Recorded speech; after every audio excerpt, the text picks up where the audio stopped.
it. Who really knows what's the truth? Often dignified, how funny changing the tide. It feels like you already knew. Like the devil, you would never run in circles. Feels like you already knew. Like the devil, you would never run in circles. Feels like you already knew. Hey, good evening, everyone. Yeah, I just wanted to do a little bit of a video. Sometimes I get on here without Brandon. Like I just randomly do videos without my co-host when I have a take on something and it's just like kind of spur of the moment thing.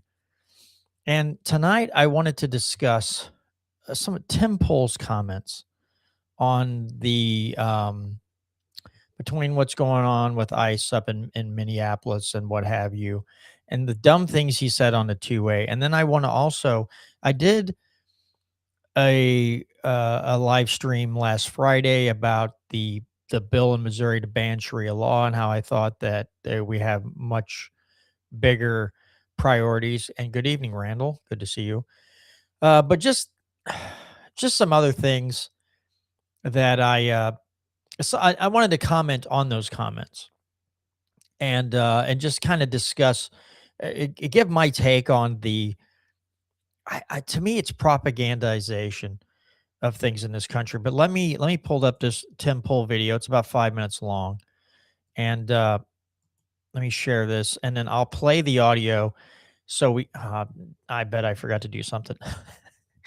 every time, folks, I mess it up. So I need this, and I need to share the audio. There we go. I bet it'll work right now.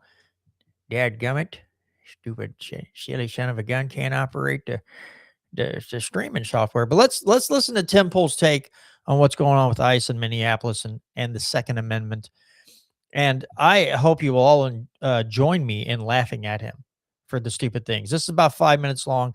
Let's listen to Dipstick Tim here. These liberals who all of a sudden are libertarians and all of a sudden love 2A. And the Lolberts. I love the Lolberts. You know why I love libertarians so much?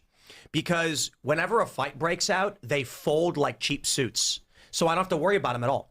These libertarians come out and they're like, look, I'm concerned about immigration, but I don't think the government should be allowed. And I'm like, bro, by all means, scream into the wind. Because if anything actually has to happen, you're going to stand there with our arms crossed while we do the jobs that need to be done. But what I love so much about this especially is that these people who are saying, I thought you were for the Second Amendment, Tim. I thought you... I was never in favor of the right to keep and bear arms to go and obstruct duly appointed law enforcement officials from a duly elected government because you disagreed with the policy position everybody else voted for. The idea that you were like, don't I have a right to go fight a cop with a gun? No, you don't. And the funny thing is, I love this. Guys, I'm going to let you in on a big secret. Did you know the Second Amendment was not about fighting tyranny? I'm sick of these people who have this like seventh grade American traditionalist view of the Second Amendment where they're like, the founding fathers were concerned the government would take over, but tyrannical government would oppress them, so they needed to be armed at all times. There was a factor in the Second Amendment of which was the regulars from the crown were trying to take our guns from us, for which we used to protect ourselves, and we said no. And if you allow us to take your weapons, you will be oppressed. But the principal reason for the Second Amendment was not just because they were like, guys, what if we overthrow our new government? In fact, a bunch of the founding fathers were like, we don't want to give the people guns. They'll overthrow us. We just want a new government. The principal issue is the general defense of a free state, which can be interpreted to mean fighting tyrannical government, but typically was about foreign invaders and not having strong standing armies. That's why the original article, of which I think it would have been Article 4 or 5 actually, before they got rid of the first two and then reduced everything down, actually had a provision about conscription not being necessary. Because the actual intent was, in a time of war, we need people to be able to defend their communities. They got to have guns. Only one component of that is in the event of tyrannical government. However, Thomas Jefferson, who famously wrote the letter saying that, what is it, every 200 years, the tree of liberty must be watered with the blood of patriots and tyrants, later went to say, yeah, I shouldn't have said that. And many of the founding fathers actually held the opinion that the crown was the crown wasn't necessarily the problem, Parliament was, and the king would not come to their aid. It wasn't this cut and dry thing like the king is bad. No, it was we're not being represented in government. As it stands right now, Ulysses Grant, what he wrote was, you have redress of grievances. You have elections. You are not facing taxation without representation. So while you can try to rebel, you will be conquered by your betters. So the argument right now is this. I'll put it simply. First of all, when these people come out and go, Tim's a bootlicker for defending us, I'm like, no, you misunderstand. It's my boots. It's mine. I voted for them. I'm wearing the boot. I'm stomping on the ground. I ain't licking anybody. I'm clapping for these people that I said, please go out and enforce the law. And anybody else who's cheering for it, who voted for it too, we're all wearing the boots. You're the one crying. You're the one saying you're coming in and enforcing laws we didn't vote for. Well, I got bad news for you. The American people voted for the Republican Party in the House, the Senate, the presidency, and they got the Supreme Court.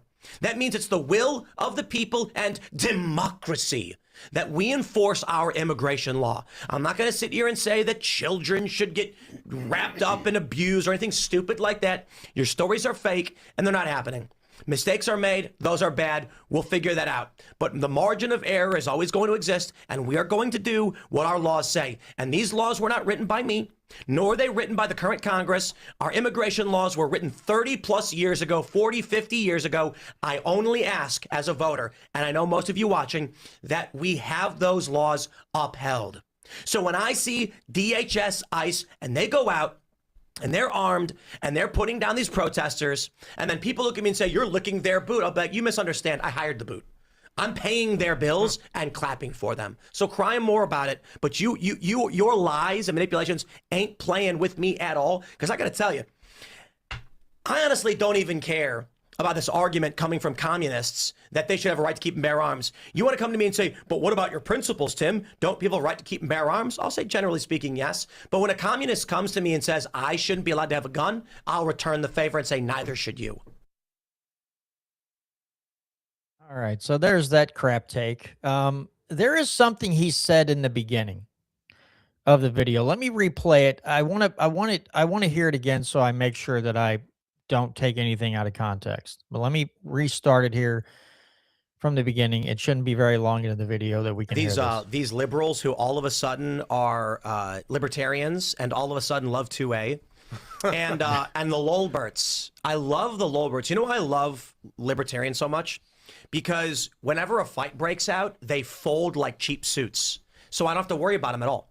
These libertarians come out and they're like, look, I'm concerned about immigration, but I don't think the government should be allowed. And I'm like, bro, by all means, scream into the wind. Because if anything actually has to happen, you're going to stand there with our arms crossed while we do the jobs that need to be done.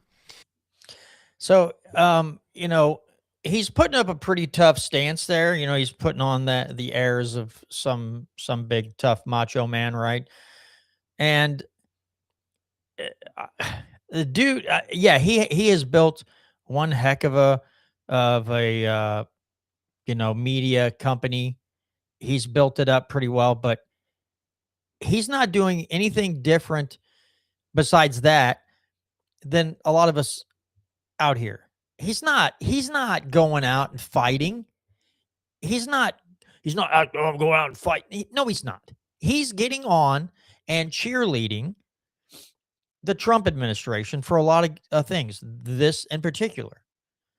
Now, I also will cheerlead people who actively are pushing for liberty and liberty legislation or just fighting against tyrannical overreach. I cheerlead those people.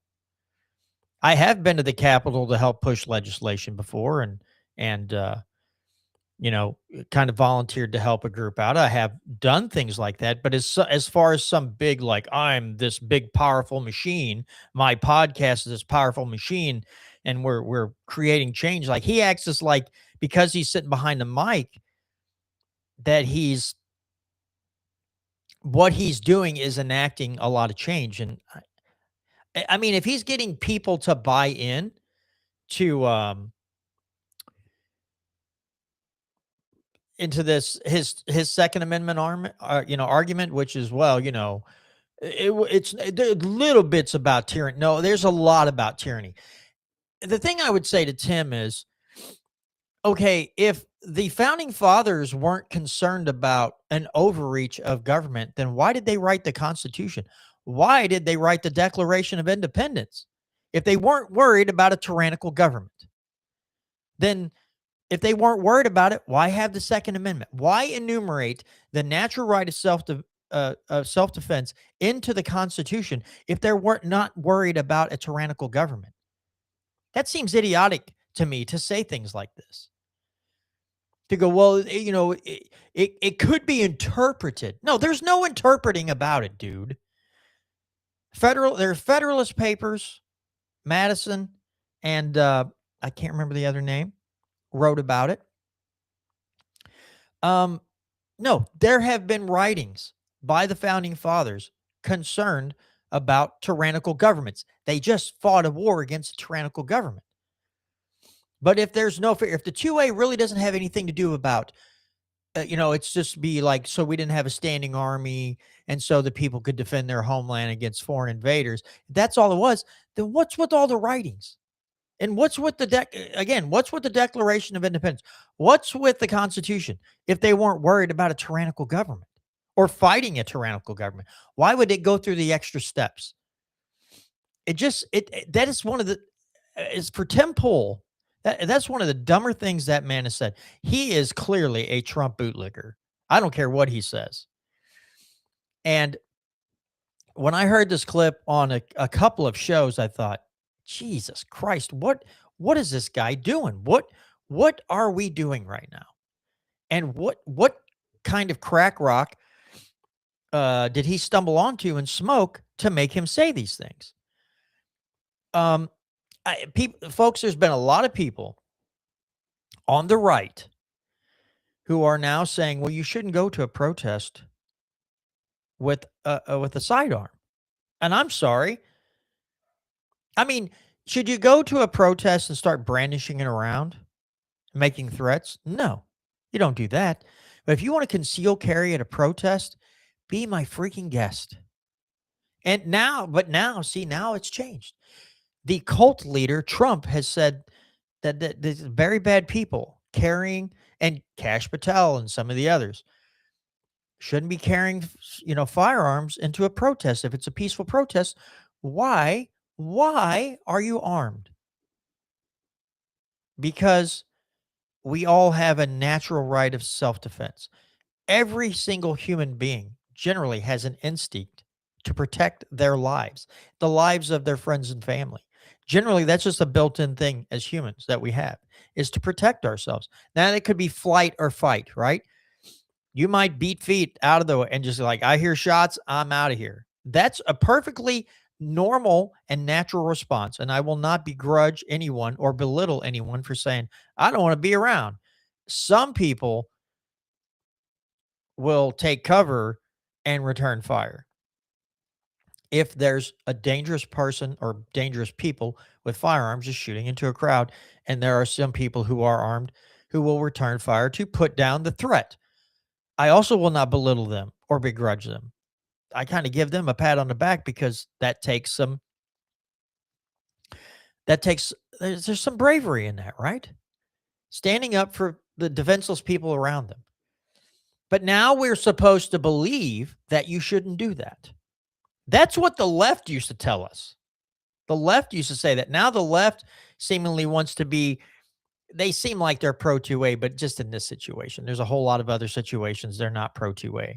But when it's the Trump regime doing things, then go get your guns. If it's Biden or some other Democrat, don't bring guns. That's not cool. And definitely if you're a libertarian or someone on the right, you definitely shouldn't bring guns because you're dangerous, racist, transphobic, homophobic Nazis prowling the streets looking for people to shoot, like the Kyle Rittenhouses. Strange how they've changed their stances from the Rittenhouse thing to this and what we see in Minneapolis now. And there's threats in, of Chicago, LA, and other big cities. Um, I don't have a problem with people arming themselves.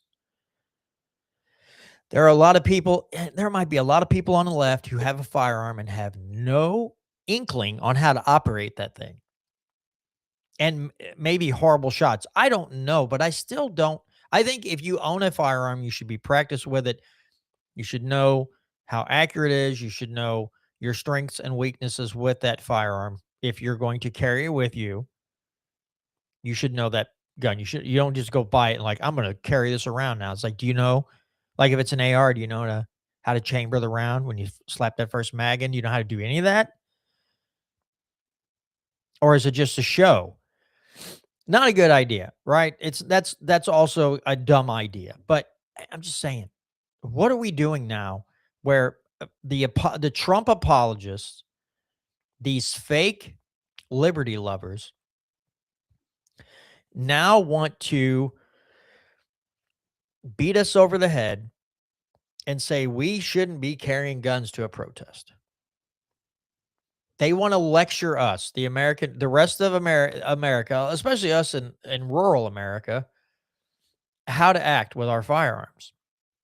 The very people who elected this, helped get this administration elected, and were cheering on the hiring of Kash Patel and Dan Bongino and Kristi Noem and all these. A lot of people were like, hey, you're getting all these great conservatives into these positions of power. And now these people in power are lying to you and misleading you, and people out there are buying into it. Now, I think there's a whole lot of people out there that look at this situation and go, this is not good. This is not good. What happened with that gentleman is not good. Something's amiss. And then Kash Patel wants to go on apology tour and just lie about it and make up stuff and then turn it around on the guy who got shot.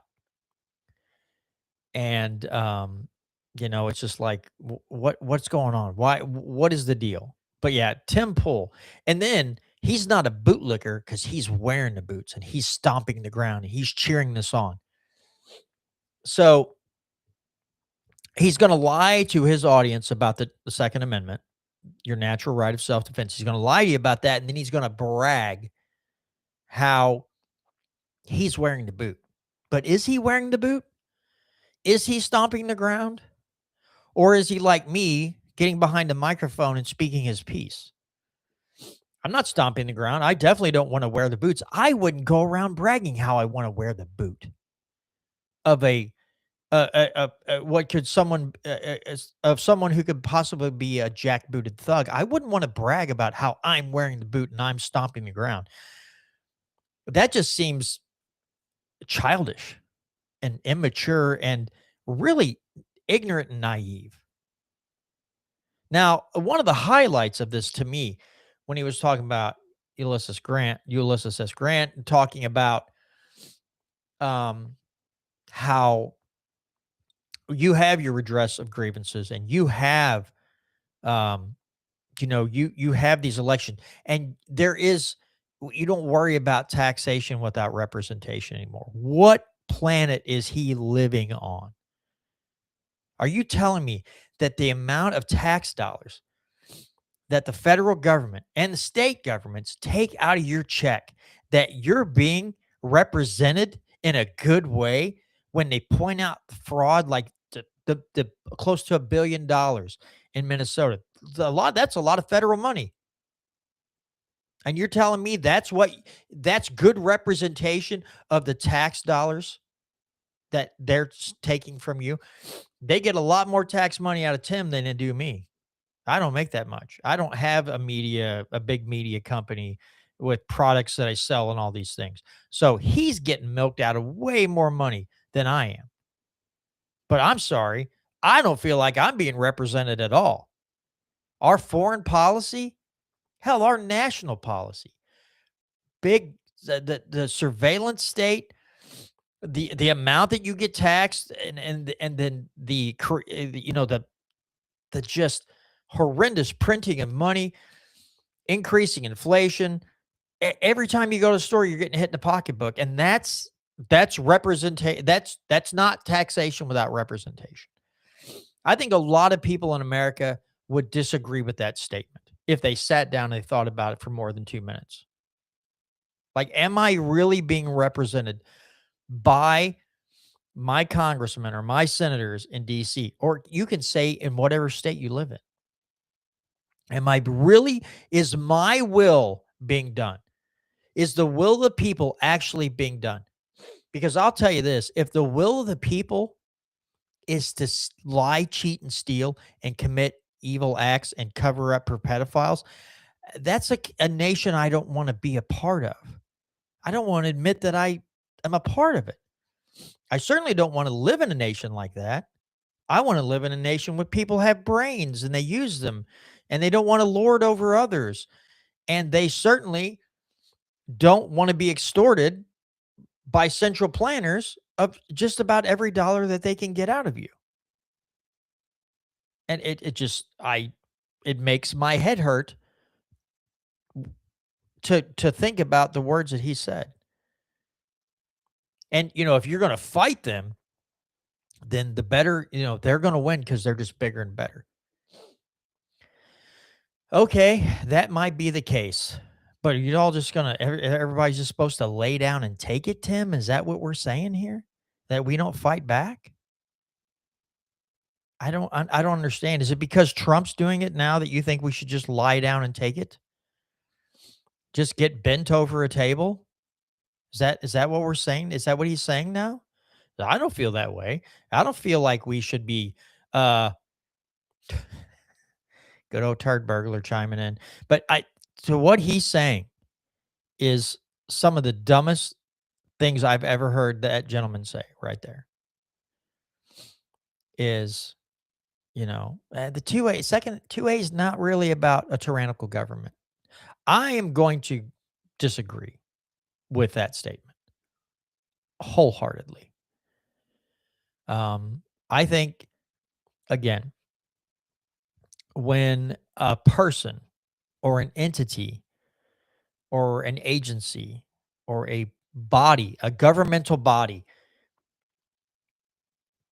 pushes down so hard on the people and tries to and just keep writing stupid laws and stealing more money, at some point people are going to react. Now, I guess the government thinks that they'll just dumb us all down into just being good little boys and girls and taking it. But there are going to be people who push back. And to make those people out to be dumb and illiterate and idiotic because they don't like what's going on, so they want to put on their own little show of force and fight back. I don't know. Tim Pool is an idiot. He's just, that's just a really, really dumb take. And again, hats off to Tim. He's built one heck of a company. But I hope people that watch his show don't just fall in line with that kind of nonsense and go, yeah, Tim Pool said that the 2A is really not about tyrannical government. It's about repelling foreign invaders. Okay, Tim. All right, buddy. Time to stop tipping back on Grandpa's cough syrup a little bit. Jesus Christ. But yeah, I'm wearing the boots and I'm going to stop them. I don't know, dude. I help pay their salaries, and they're doing, and they're enforcing the laws that were written 30 and 40 and 50 years ago. I think they could do a better job. I think they could do much better than what they're doing now.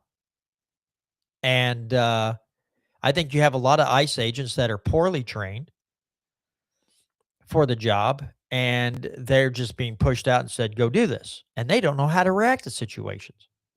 I think that's some of it. But that's government in a nutshell, right? Just throwing money and people at a problem, trying to make it go away, and it epically fails. And Trump doesn't seem interested in getting rid of a whole lot of these illegal immigrants, because farming, hospitality. There's certain job sectors he's like, we'll just back off of those because a bunch of big businessmen are getting cheap labor, and he's not going to stand in their way of that. So we'll just do. Tom says Tim Pool has been an idiot for a long time. People are finally waking up to his worship of the authoritarian regime that he agrees with. Yeah, that's also true. I hope more. I mean, all I can hope for, again, I don't want government to create a law dictating what he can and can't say or try to kick him off the air. I just hope enough people hear that and go, Tim, I was with you for a while, but now you've gone too far. I'm going to have to get off the bus. I would not brag about paying the salaries of people who probably looks like from video evidence murdered someone and saying that's what we voted for. That's the will of the people right there. I bet you could ask a lot of people and they disagree with you. Sure, a lot of us would like to see the amount of illegal immigrants get cut down in this country, just get them removed. I think an Ellis Island approach would be better than what we've been doing, but I don't think any incoming, the next president we have and those after are not going to worry about dealing with this issue, especially if you're a Democrat, because if you give them voter IDs, you're sure to stay in power for a very long time. So they have no interest in fixing it. And Republicans are all spineless now. And they don't want to work on a good way of fixing this problem.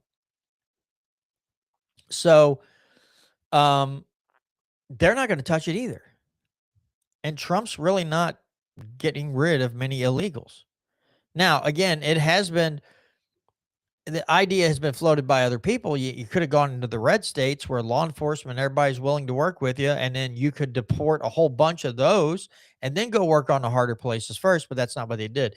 They wanted to come in with this show of force, and it is not working out well, and no one seems to be worried about really fixing it.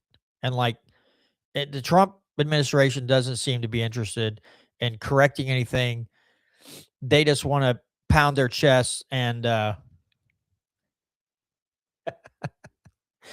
good old turd burglar. You're not wrong, turd burglar. But yeah, it blows my mind. It really does. Like I said, I've heard Tim say some idiotic stuff, and he has been rather culty lately in his worship of the Trump administration. But this was a new low to me. Now, I don't listen to a lot of Tim Pool stuff. I have randomly listened to a little bit of his stuff, but generally I don't listen to a lot of what Tim has to say, and I don't listen to his show. He loves to shout down his guests and stuff like that when they disagree. He kind of runs a bully pulpit sometimes, and I don't like that generally. That it's just like watching a debate where people scream at each other the whole time. And you're yelling over each other the whole time, and you can't have an intelligent dialogue out of that. You can't be civil. There's no civil discourse. It's just, I'm going to scream louder than you, and I'm going to call you names. And then the other guy's like, oh, yeah, well, I'm going to call you worse names. And then you get a little bit of something they think is fact kind of sprinkled in, and it's just a hot mess. And it's useless. All right, that's enough of that. I just wanted to come on and give my take. Now, I do want to discuss. So a couple weeks, let's see, what day? So last week I did a show because on a new proposed bill in Missouri by Senator Joe Nicola about the banning Sharia law in Missouri. I didn't come on and really make fun of the guy. Just like, is this the most important thing we could be doing in Missouri right now? So I just want to go over some of these comments that people left. This is one of my most watched videos that I've done in a long time. I didn't even read. It's up to 2. Again, I'm going to sound like the world's smallest podcast as far as views. But on YouTube, I haven't had 246 views in a long time. A long time. And I just noticed today it says 246. The last time I looked, it was like 160. But I just want to, and I'll share my screen so you may not be able to read it, but I want to put it up so people don't think I'm just saying random stuff, right? But so Steve Bannon is moving the show to Texas and launching Warroo, Texas, to fight back against Sharia law. Come join the biggest audience participation show there is of all. Salute to the posse. Okay. It's sad that you need a law to prevent this. I'm glad I'm old and won't have to put up with crap like this much longer. I was like, okay, I can kind of agree with that. And then we have Sharia law needs to be stopped immediately. This man is ignorant about Islam, talking about me. Cool. I am. I don't know a whole lot about Islam because I'm not Muslim and I don't live in a Muslim country. And I grew up going to a Baptist church. So no, I don't know a lot about Islam. Amen. Let it pass, my sweet Jesus. Ban all Sharia law, not compatible with the West. And then the next comment says, you may want to get your head out of the clouds. And then the last comment is, don't need no law. It's going to get biblical. I was having that's a weird freeze frame there. I don't want to spend a whole lot of time talking about this, but I just had to come on and like talk about these comments because I honestly did not know when I did the show that I would get that kind of feedback. I just did a short live stream, like 45 minutes or so. Oh, it's 55 minutes. But I did a little less than an hour to give my thoughts on it, to say how I thought like getting rid of tyrannical policies and cutting the budget, cutting spending, and better tax reform would be, way more favorable to me as priorities than banning Sharia law. And I was having a conversation with someone today about immigration stuff at work and talking about how they were like, these Muslims, they're not, if you go by their teachings, it's not compatible with, a Christian nation, blah, blah, blah. And I said, here's the thing that I just want to put out there. I'll give you my 2 cents. Today's economy, it's probably 1/4 cent, but whatever. One of the things I said to them is, you have to understand something. Our foreign policy of sticking our nose where it doesn't belong, and then those people fleeing the country, seeking asylum, are welcomed over here. So, and there's going to be some people in there because we don't vet worth a hoot. There's probably going to be people mixed up in those groups that are very unhappy with what our government did over there. And so some of those people might want to commit violent acts. So maybe if we weren't doing those things and then saying, hey guys, come on over here if you're seeking asylum, you might get some extremists mixed up in there. If we wouldn't go around the world sticking our nose where it didn't belong, we probably wouldn't have that issue. That doesn't get talked about a lot. We just talk about, and rightfully so, we talk about how our foreign policy is horrific and it needs to change drastically. We need to bring the troops home, close a bunch of those bases overseas. If those people want to fight each other, have at it. The founding fathers spoke very highly of free trade with all nations, entangling alliances with none. That's the policy that we should have stuck with. And clearly, we haven't stuck with that policy. It's like, I'm going to put tariffs on you, and we're going to do this with you, and I'm going to stick my nose in over there because you have things that I want. And I've got a lot of big oil lobbyists that want their oil. So I'm going to, we're going to do a bunch of things. We're going to just go through and destabilize swaths of countries on the map and then take a bunch of their stuff. And then we'll be richer for it. And then not expect the blowback, right? The 9/11s and stuff like that. We just won't expect that blowback. And again, just like with the Russia-Ukraine thing, then our media and our government officials have the audacity to go, this was unprovoked.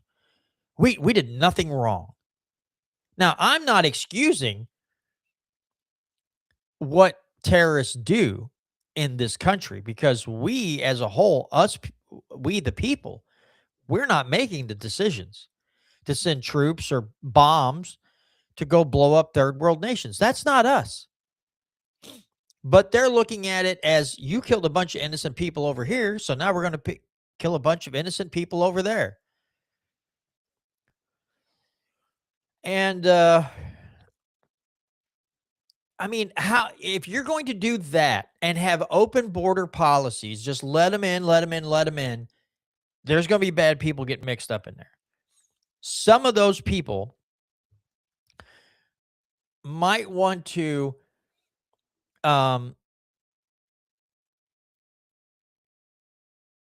do something nasty.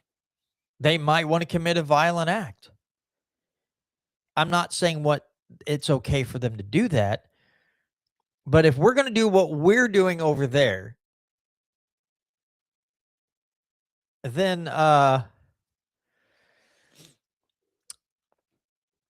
we can't sit here and not expect something bad to happen on U.S. soil. That is just, that is really, really ignorant. And it is misguided. It is insanely stupid. But yeah, I don't, you know, but I'm not surprised by I'm not surprised by things that people had to say. We've been, Tom's made a good comment here. Americans need multiple boogeymen to be told we must not allow these things. It allows the government to keep removing our freedoms under the guise of fighting terrorism. Yes. I believe the one of the sayings from one of the founders was, tyranny will come in the form of fighting a foreign enemy. I don't remember who said that, but there was one of our founders stated that specifically. You can clearly see it. The Patriot Act and all these other things after 9/11. That's big tyranny. And it came in the form of fighting a foreign enemy. So, but I just, because we've been told that all these Muslims are automatically evil, you get these kind of comments in a video that there's just going to be terrorists everywhere. There's just going to be we still have to, we have to ban Sharia law. And I'm sorry, I am more worried about what my own state government does and the amount of fraud and wasteful spending and enacting stupid unconstitutional laws. To me, the legislative body in the state of Missouri is more of a threat than some Muslims trying to take over and create Sharia law, because that's not going to happen in the town that I live in, and it's not going to happen in generally most of the cities and towns and villages across the state of Missouri, because there's going to be a bunch of good old boys that aren't going to have it. So to me, my state legislature and their ignorance of acting constitutionally, or just them not wanting to act constitutionally in general, worries me way more than Sharia law does. Because a lot of people continually elect goofy, and naive, or just liars to the House and Senate, and they talk tough, but then when they get into the building, their spinal cord dissolves and they're just a bowl of jelly. And so, yeah, that worries me way more than Sharia law ever will. I'm not worried about it. If you live in a town where you think the idiots in charge are going to just put Sharia law into effect, then I don't know, you should rebel against your city government. and make it known that you will not tolerate such idiocy. But to write a state law, um, I know I beat this topic like a dead horse all the time, but I just when are we gonna come to our senses here in Missouri and realize that we have a lot of people in that building that don't know what they're doing? There are a few good ones. I don't want to paint with a broad brush and say they're all horrible. But if you go to Legiscore, yeah, Turd Burglar says, I live in Jeff City. I'm screwed. Yes. Yes, you are. But if you go to Legiscore.us, home of the Lock and Smith Foundation, you can see scoreboards of the, how constitutionally representatives and senators, what they scored as far as constitutionality. And it is, it's frightening. I'm trying to find, some of the, and I always do this. I come to this site and I always find the bills, but I can't find the actual, uh,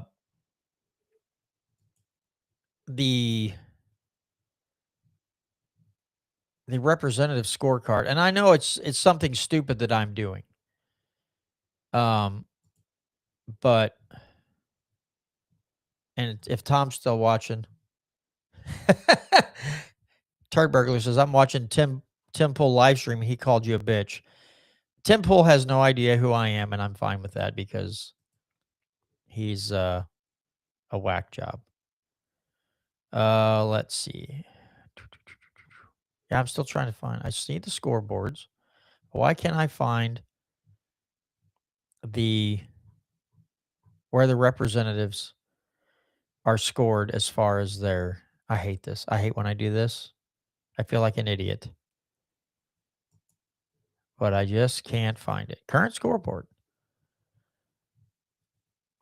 And they'll get, well, let me just share my screen. So if any of you have never been to this site, you need to check it out. It's a wonderful source of information. This is all from 2025 session. So they've got all the statistics. These are total bills filed, reached third read and passed, third read and defeated, committee substitutions that were accepted, emergency clauses that were, put forth. 5 were passed, 1 defeated. 163 bills reviewed by Lock and Smith Foundation, 119 constitutional objections. Come down to the Senate, same thing. And then you can come down and you can look at this spreadsheet here, this nice spreadsheet. It will give you the bill number and it'll give you the result. And it'll even tell you what article and section of the Constitution that it has violated. So it's a really, really well done site, and they have all the House bills. So you can see all the red and the very little green in this. Look at this whole row of Senate bills, and a lot of them are Article 3, Section 23, Article 1, Section 1, Article 1, Section 3, or Article 3, Section 21. There's just a lot of that scattered throughout because, it goes into single title, single subject bills. The language should match the title wholeheartedly, and you get all these omnibus bills and bills that are squashed together and automatically making them unconstitutional. So if I hit this, that's still the same thing. I don't know why I can't find where all the Lock and Smith Foundation scores are for the for the actual senators and representatives. I know it was on here somewhere, but God, if I, God help me if I could find it. I'm an idiot. Can't help it. And they'll even tell you about their assessment criteria. Is this a proper function of government? Does the legislation avoid creation of favoritism? Does the legislation create a favorable impact? Does the legislation avoid a negative impact? Does the legislation avoid creating fees for service only to be provided by the government? Does the legislation positively impact personal liberty or freedom? Does it avoid undermining personal responsibility? Does it avoid creating a means by which government entities or the employees of such can abuse a taxpayer-approved tax or amendment? Does it add new purpose to the law that cannot be enforced under existing laws? Does it avoid jeopardizing in any manner the sovereignty of the state? So those are the, again, it's a great website. So again, check out legiscore.us, and there is a great deal of information on here for you to check out. Tom says the government was the terrorist in the Randy Weaver affair, and only one individual was punished for that criminal activity, and that is absolutely correct. And then you look at Waco. There's an extreme example of tyranny if I've ever seen it. So yeah, just in closing, folks, I don't want to go too long tonight. Just in closing, I still say, you comment all they want on that video, tell me I'm dumb, or I got my head in the clouds, or got my head in the sand, and I don't understand Islam. I guarantee you they don't either. They're probably, most people that make those comments are parroting what they heard some politician or somebody say. They don't even understand Islam. I don't. And I just about bet you most of those people also don't know what they think they know about Islam. I have met people, Muslim people. I'm not, again, not to paint with a broad brush. I've never met one where it's like, if it comes time to it, I'm going to kill you. Now, do I expect them to come out and say it and admit it? No, of course not. But I am not going to be feared into thinking that one day there's just going to be this huge Muslim uprising and they're going to take over the United States, and we're all going to die. So we're all going to be killed by Muslims. And I don't see it. I don't believe that. Again, this comes down to the people understanding the Constitution of their state and the U.S. Constitution, and how government is supposed to function. If you had that, you wouldn't have to fear Sharia law, because people would be like, what are you doing? You can't come in and impose and tell me that I have to do these things because your book says so. I can't eat certain foods and I can't do this, or you'll kill me because I don't convert. You can't do that. There will be lead flying back at you if you try to do that. Turd Burglar says, I'm learning Arabic to prepare. Good luck.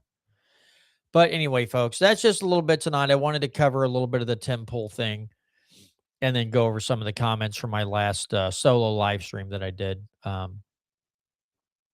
just had some thoughts I wanted to get out there.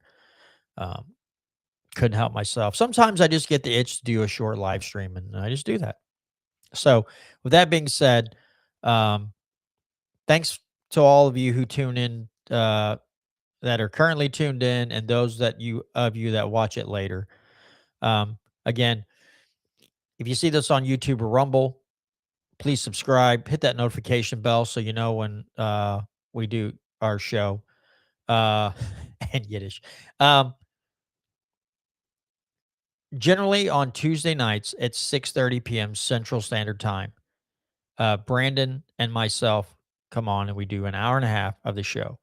Now, this Tuesday, the first Tuesday of every month, which means this coming Tuesday, next week, we will be joined, and we are joined the first Tuesday of every month by Tom Martz, and he is with the Lock and Smith Foundation. And we get on and we talk about, during the session, when it gets later in the session, we start picking certain bills, and we go through them, see if they're constitutional or not, talk about other Missouri news. Sometimes we get on national news as well. But if you want to hear from someone who understands the state constitution well and has read a lot of material from the founding fathers, then you definitely want to be here the first Tuesday of every month when Tom Martz is on the show with us.